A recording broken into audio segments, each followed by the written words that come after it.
Well, Avicii to me, actually, I'm a mother, and I have two teenage boys, so I hear Avicii music at home all the time, or we're really inspired by what he's doing. For me, it's been mostly through my children that I've been aware of the music, and also I'm an avid Ralph Lauren fan, so I love the video that he did for Ralph Lauren a couple of years ago.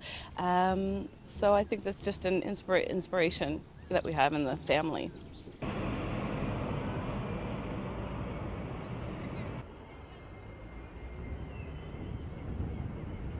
I think it was really, really lovely. I actually, my friend Ulrika Martin is the one who actually contacted the church here after we saw the YouTube video of the Utrecht bells ringing there. So she was the one who was in charge of contacting the church and got it going. So we're really proud and inspired by her work as well.